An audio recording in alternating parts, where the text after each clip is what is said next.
কোন জায়গায় যদি আমি দলিল না দিই খপ করে আমার ধরবেন আজকে। এইগুলো আল্লাহু আকবার বলার দলিল। এবার হইলো হাত কতটুকু উঠাবো, এই তো আচ্ছা মন দিয়ে শোনেন। কানের লতি নামে কোনো শব্দ শুনছেন নি?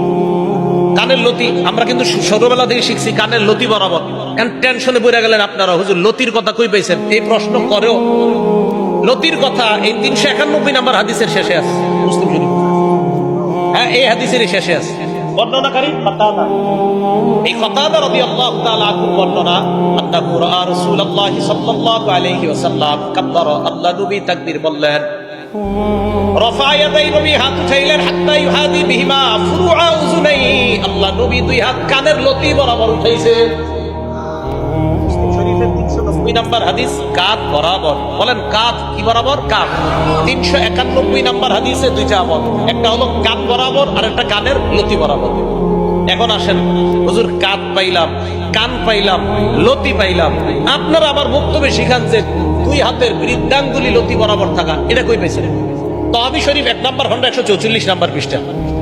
এই পৃষ্ঠায় আছে রাসূল আকরাম সাল্লাল্লাহু আলাইহি সাল্লাম যখন তাকবীর বলে নামাজ শুরু করতেন, হাত উঠাইতেন।